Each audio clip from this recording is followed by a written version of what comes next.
Good morning students, welcome to my YouTube channel classroom. आज का जो टॉपिक है वह है नाइट्रिक एसिड। तो आज हम नाइट्रिक एसिड से फैमिलियर होंगे, नाइट्रिक एसिड के बारे में ज़्यादा से ज़्यादा डिस्कस करेंगे। तो नाइट्रिक एसिड, जैसे कि नाइट्रिक एसिड के बारे में हम जानते हैं, इसका जो दूसरा नाम है वो क्वीन ऑफ एसिड भी है। ठीक है, इसे क्वीन ऑफ एसिड भी कहा जाता है। ठीक, अब नाइट्रिक एसिड जैसे कि हम जानते हैं कि एक मिनरल एसिड है और मिनरल एसिड भी स्ट्रॉन्ग एसिड्स होते हैं। ठीक है, तो मिनरल एसिड स्ट्रॉन्ग एसिड होते हैं। इसे स्ट्रॉन्ग एसिड क्यों कहते हैं? इसे स्ट्रॉन्ग एसिड कहने का कारण क्या है? स्ट्रॉन्ग एसिड इसलिए कहा जाता है क्योंकि इसका जो डिग्री ऑफ डिसोसिएशन है वो 30% से ज्यादा है। यानी जिस भी एसिड का 30% से ज्यादा डिग्री ऑफ डिसोसिएशन होगा वो एसिड स्ट्रॉन्ग एसिड कहलाया जाएगा। ठीक, अब इसकी जैसे कि अब जानते हैं एसिड अगर ये हाथ पे गिर जाए नाइट्रिक एसिड तो ये क्या करता है? ये हमारे जो टिश्यूज है, सेल्स हैं, उसको क्या करता है? डैमेज कर देता है, जिससे कि आपको काफी ज्यादा जलन भी महसूस होगी। ठीक है, और इसके और जो बिहेवियर को समझे तो ये क्या, इसमें से फ्यूम्स निकलती रहती है। फ्यूम्स निकलने का कारण क्या होता है? फ्यूम्स निकलने का कारण ये होता है कि अगर नाइट्रिक एसिड जो प्योर होगा वो तो रहेगा कलरलेस। ठीक है, पर अगर आपने प्योर नाइट्रिक एसिड को ओपन में रख दिया, ओपन यानी खुले एटमॉस्फेयर में रख दिया, तो उससे क्या होगा? नाइट्रिक एसिड ये हीट और लाइट के कांटेक्ट में आके ये डिकम्पोजिशन स्टार्ट कर देता है। डिकम्पोजिशन स्टार्ट कर देता है जिससे कि नाइट्रिक एसिड जो है वो नाइट्रोजन डाइऑक्साइड में ब्रेक हो जाता है और नाइट्रोजन डाइऑक्साइड का जो कलर होता है ये ब्राउन कलर होता है। ठीक, जिससे कि ये नाइट्रोजन जो कलरलेस सॉल्यूशन था वो नाइट्रोजन डाइऑक्साइड के कारण जो है इसका कलर फिर चेंज होने लगता है, ये थोड़ा ब्राउन कलर का अपीयरेंस गेन कर लेता है। ठीक है, या येलो कलर का थोड़ा। अब बात करी जाए इसमें से क्या फ्यूम्स निकलते रहते हैं और ये जो फ्यूम्स होते हैं ये काफी ज्यादा इरिटेशन कर देंगे पर्सन को, जो होगा, जो भी इसको नाइट्रिक एसिड यूज कर रहा होगा उसे इरिटेट कर देंगे। और इसका जो पंजेंट क्या होता है, स्मेल होता है, कि इसका जो स्मेल होगा वो काफी ज्यादा पंजेंट होगा। पंजेंट का मतलब एक शार्प सा तीखा सा स्मेल होगा। ठीक, और ये जो होता है थ्रोट के लिए, हमारे म्यूकस मेम्ब्रेन के लिए, ठीक है, इन सब के लिए क्या सही नहीं होता। ठीक है, ये डैमेज करता है उनको। ठीक, अब बात करते हैं इसके स्ट्रक्चर की। नाइट्रिक एसिड का स्ट्रक्चर क्या होता है? तो जैसे कि यहाँ पे स्ट्रक्चर ड्रॉ हो रखा है, ये नाइट्रिक एसिड का स्ट्रक्चर है। तो नाइट्रिक एसिड में नाइट्रोजन जो होता है वो central metal atom, central atom होता है। ठीक है, और इसके सराउंड में 3 ऑक्सीजन आप देख सकते हैं, जिसमें से एक ऑक्सीजन क्या है, डबल बॉन्डेड होता है, एक ऑक्सीजन सिंगल बॉन्डेड है। यहाँ पे भी जो ऑक्सीजन है ये सिंगल बॉन्डेड है और इस सिंगल बॉन्डेड ऑक्सीजन पे चार्ज प्रेजेंट है। ठीक है, और इस वाले ऑक्सीजन के साथ हाइड्रोजन अटैच है। तो इसका फॉर्मूला क्या बन जाता है? HNO3 इसका फॉर्मूला होता है। ठीक है, अब हमने जान लिया कि ये स्ट्रॉन्ग एसिड है। फ्यूम्स के बारे में भी हमने जान लिया कि इसमें से फ्यूम्स निकलती रहती हैं और वो फ्यूम्स क्या होती हैं, वो काफी ज्यादा इरिटेशन प्रोवाइड करती है हमें। ठीक है, इसका कलरलेस हमने जान लिया। कलर क्या होता है? कलरलेस होता है वैसे नॉर्मल। इसे जो होता है क्वीन ऑफ एसिड्स भी कहा जाता है। साथ ही साथ इसे स्पिरिट ऑफ नाइटर भी कहा जाता है। स्पिरिट ऑफ नाइटर का मतलब है कि एक ऐसा लिक्विड जिसमें 68 से 70% नाइट्रिक एसिड प्रेजेंट हो बाय वेट, और जो रेस्ट ऑफ जो भी मटेरियल होगा, जो भी लिक्विड होगा, वो क्या रहेगा? वाटर रहेगा। ठीक, यानी स्पिरिट ऑफ नाइटर क्या है? एक ऐसा लिक्विड जिसमें क्या हो 68 से 70% नाइट्रिक एसिड हो प्रेजेंट हो बाय वेट, और जो रेस्ट ऑफ जो लिक्विड है वो वाटर प्रेजेंट हो। स्पिरिट ऑफ नाइटर का जो मतलब है वो है strong water. Spirit of nitre का मतलब स्ट्रॉन्ग वाटर। ठीक, इसे एक्वा फोर्टिस भी कहते हैं। इसे एक्वा फोर्टिस क्यों कहते हैं नाइट्रिक एसिड को? नाइट्रिक एसिड को एक्वा फोर्टिस इसलिए कहते हैं क्योंकि ये जो ज्यादातर मेटल्स को क्या करता है? डिसॉल्व कर लेता है। ज्यादातर जो मेटल होते हैं वो डिसॉल्व हो जाते हैं इसमें, एक्सेप्ट प्लेटिनम और गोल्ड। ठीक है, कुछ और भी एलिमेंट्स होते हैं पर प्लेटिनम और गोल्ड जो क्या एक ऐसे मेटल्स होते हैं जो कि इसमें डिसॉल्व नहीं हो पाते। अगर उन्हें डिसॉल्व करना है तो आपको क्या है? एक्वारिजिया बनाना पड़ेगा। और एक्वारिजिया कैसे बनता है? HCl और नाइट्रिक एसिड के कॉम्बिनेशन से, जिसमें नाइट्रिक एसिड का प्रोपोर्शन क्या रहेगा? 1 और HCl का प्रोपोर्शन क्या रहेगा? 3 टाइम्स। ठीक, अब इसकी फिजिकल प्रॉपर्टीज के बारे में जान लेते हैं। नाइट्रिक एसिड का जो मोलर मास होता है वो होता है 63 मोलर मास होता है, 63 ग्राम पर मोल। ठीक है, ये इसका मोलर मास होता है। बॉइलिंग पॉइंट जो होता है नाइट्रिक एसिड का ये होता है 83। कितना होता है? 83। मेल्टिंग पॉइंट जो होगा, मेल्टिंग पॉइंट होता है -42 डिग्री सेल्सियस, -42 डिग्री सेल्सियस।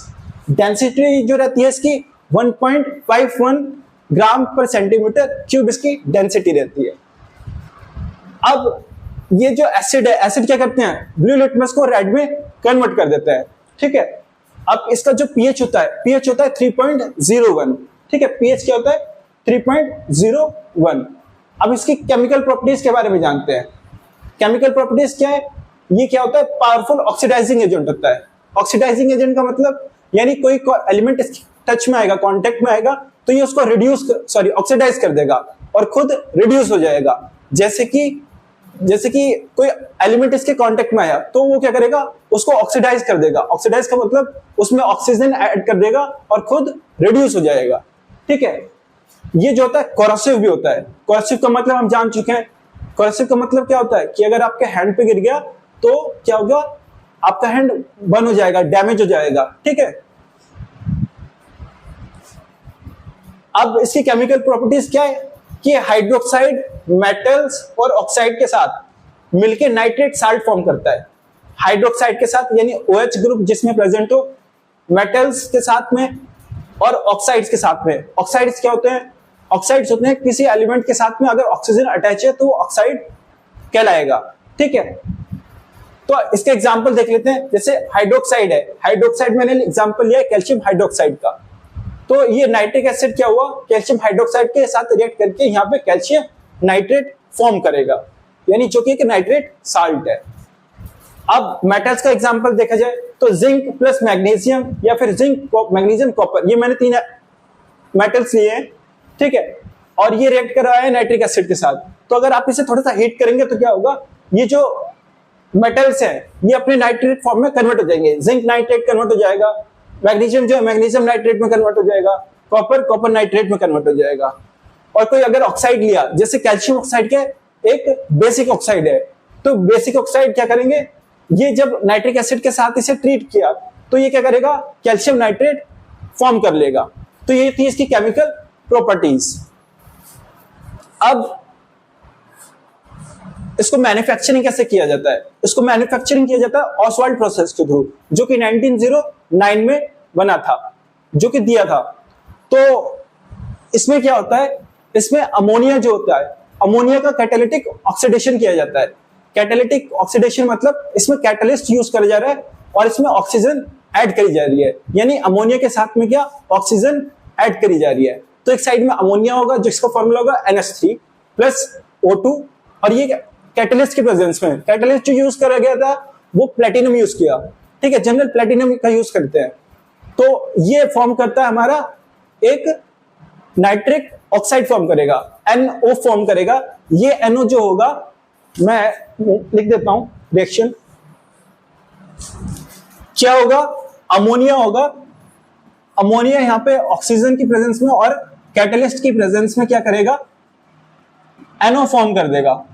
ठीक है, NO फॉर्म करेगा। ये NO जो है फिर से ऑक्सीडाइज होगा और ये NO2 फॉर्म करेगा। अब ये NO2 क्या होगा? ये NO2 इसमें जब वाटर ऐड किया जाएगा तो ये क्या बना लेगा? ये नाइट्रिक एसिड बना लेगा। ये क्या बना लेगा? नाइट्रिक एसिड बना लेगा। तो नाइट्रोजन डाइऑक्साइड प्लस वाटर, ये जो है क्या फॉर्म करेगा? नाइट्रिक एसिड ये फॉर्म करेगा। एक मिनट,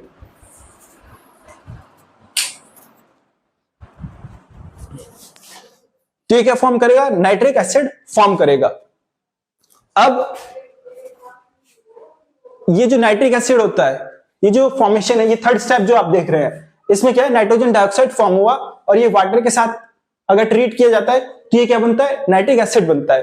तो यही जो स्टेप है, यही कारण है एसिड रेन का। एसिड रेन का भी यही कारण है, क्योंकि एटमॉस्फेयर में क्या है? पॉल्यूटेंट के रूप में हमारी नाइट्रोजन डाइऑक्साइड प्रेजेंट रहती है और वाटर के किस में प्रेजेंट रहता है? हमारे एटमॉस्फेयर में प्रेजेंट रहता है। तो ये जब नाइट्रोजन डाइऑक्साइड वाटर के साथ कंबाइन होती है तो ये क्या बना लेती है? एसिड बना लेती है, जिसके कारण क्या है, एसिड रेन होती है फिर। ठीक है, अब इसके यूजेस को जान लेते हैं, नाइट्रिक एसिड के यूजेस को। तो नाइट्रिक एसिड का जो यूज होता है फर्टिलाइजर्स में मैन्युफैक्चर करने में, फर्टिलाइजर को मैन्युफैक्चर करने में, या फिर प्लास्टिक्स में, डाइज में, पॉलीमर्स में, इसमें यूज किया जाता है। साथ ही साथ नाइट्रिक एसिड का यूज नाइट्रेशन करवाने में भी यूज होता है, यानी नाइट्रेटिंग एजेंट की तरह यूज होता है। जैसे ऑर्गेनिक कंपाउंड होगा तो उसमें नाइट्रेशन कराना है, तो यहां पर नाइट्रिक एसिड का यूज किया जाता है। साथ ही साथ जो इसका जो यूज है वो एक्सप्लोसिव्स में भी है, यानी एक्सप्लोसिव्स जो होते हैं जैसे कि TNT है, उसमें भी इसका यूज करा जाता है। और साथ ही साथ इसका रॉकेट फ्यूल्स में भी यूज करा जाता है, एज अ ऑक्सीडाइजर इसका यूज करा जाता है। ठीक है, तो मुझे लगता है कि हमने जितना भी नाइट्रिक एसिड का जो बेसिक्स था या जो भी था हमने डिस्कस कर लिया है, अब इसमें कुछ रहा नहीं है। तो आज की वीडियो में बस इतना ही। तो आशा करता हूं आप सभी को वीडियो पसंद आया होगा। अगर वीडियो पसंद आए तो लाइक, शेयर एंड सब्सक्राइब कीजिए।